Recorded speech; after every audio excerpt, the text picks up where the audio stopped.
Concord, the Sony game that sucked absolute donkey balls with an estimated budget of $400 million and a peak player count of 697 on Steam. I think it's safe to say that nobody liked this game. But with the colossal failure of Concord came a new subgenre of video games. Now what does that actually mean? Well, nobody fucking knows, but if the majority thinks that a shooter game sucks, they slap it with a Concord-like badge and go on about their day. That's what happened with Highguard. Marathon got a similar response, and now a new shooter game has entered the ring, Time Takers, or some people like to call it Time Wasters. But is this game really so bad that it deserves to be called a Concord-like? Well, to figure that out, we're gonna break this video down into three core pillars: the art style, the characters, and the gameplay.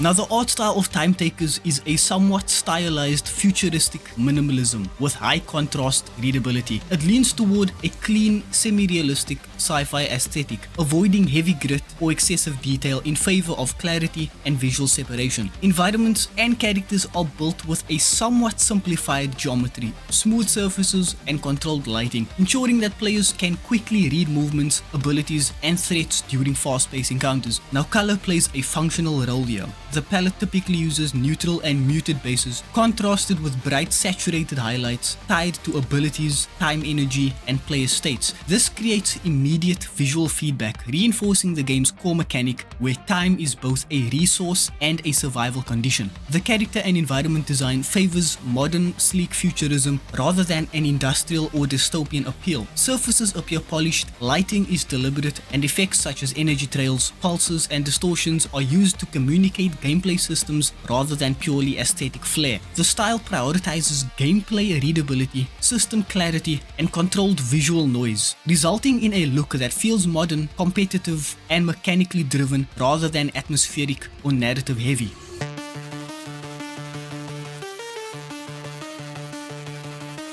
Now, the characters in Time Takers are somewhat system-driven competitors rather than identity-driven heroes. They're not exactly built solely around rigid classes or deeply defined personalities. Instead, each character functions as a flexible combat platform where effectiveness is determined more by player decisions, loadouts, and time resource management as opposed to solely relying on fixed abilities or roles. Visually, they follow a clean futuristic design language, sleek silhouettes, minimal clutter, and readable outlines that prioritize clarity in motion. Their gear and appearance feel modular and purpose-built, reinforcing the idea that they are participants in a structured competitive system rather than narrative-driven individuals. Now, mechanically, the lack of hyper-strict roles shifts focus away from character identity and towards adaptability. Players shape their playstyle in real time through upgrades and resource allocation, meaning the character is less about who they are and more about how they are used.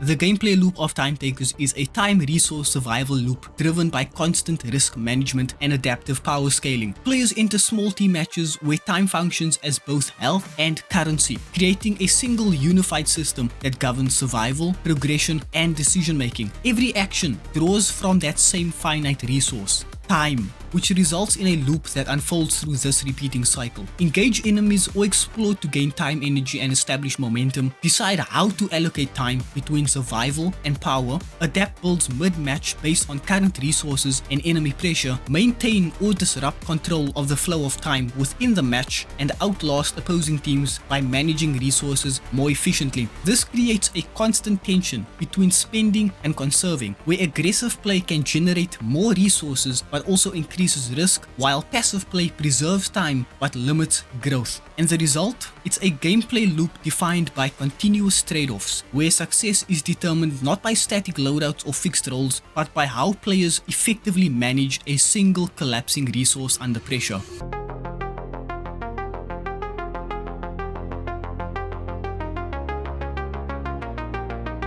Now I'm gonna be honest, I don't trust journalists or commentators, whether they be with the mainstream media or even if they're independent. I don't trust any of them. But fear not, ladies and gentlemen, this woman right here, I shit you not, proceeded to demonstrate precisely why I don't trust any of them. Now if you have no idea who this person is, well, this is Vara Dark. I think I'm pronouncing that correctly, I don't know, my accent might be butchering it, but it is what it is. Now she describes herself as a commentator. I would describe her as an independent journalist, but none of that matters. See, Vara over here had a few choice words for the game Time Takers. Now to clarify, this video isn't some in defense of Time Takers type of video. I'm not fucking Captain Save-A-Ho. You are allowed to criticize games for things like the art style, the gameplay, the characters, etc. That's all okay. I don't really care about that. But what's not okay is blatantly lying to your audience. So let's break down what she said and how I know it's complete bullshit, because this is easily some of the most disingenuous commentary I've ever heard. We have been talking a lot about live service slop, from Highguard to Killer Inn,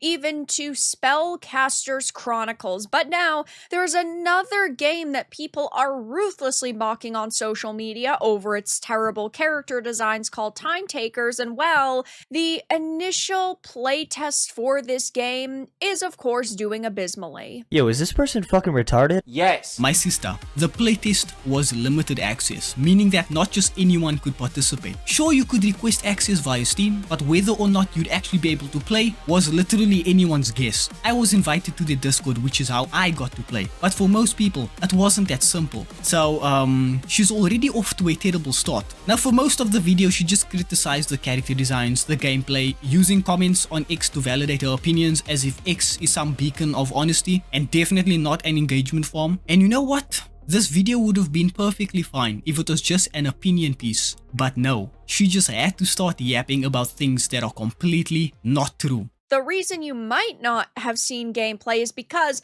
this did not pull in a big audience. The play test is going on right now, and yes, it's not full release, but its all-time peak 3 days ago was 1,190, and there's 24 in-game right now. But as you can tell by the chart, this is the reason why I think a lot of people are not really talking about it, because this is not a game for the Western crowd.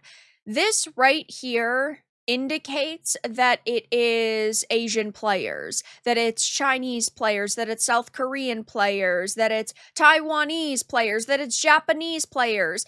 This is not a good look, because if it's dropping this drastically in the middle of the day, that means there's no Americans that actually want to play this. My brother in Christ, that was almost 1 minute of nothing but straight bullshit. Or as the Germans like to say, Die Kuhscheiße. So according to her, those spikes in the player count are effectively just Asian players logging on, and those massive dips are those same Asian players logging off. I wish you were as right about what you're saying as you are passionate about it. I really do. Okay, so I already explained why the player count for that playtest wasn't particularly high. So how do we explain those massive dips in the player count? Well, it's really simple. A server schedule. And if she had just taken 2 minutes to research this, she would have known that. But instead, she proceeded to yap as if what she was saying was objective fact. Now that massive dip where you still see some active players, I bet you would never guess who those players were. Because who still has access to the game beyond those allocated times when the servers are active? That's right, the developers do. And if we go to SteamDB right now, oh, would you look at that? 3 active players. I wonder who has access to the game when the general public doesn't. Now some of you are probably sat there like, my brother, just relax. It's not that deep. Okay, listen here, you Mariana Trench looking ass. It is that deep.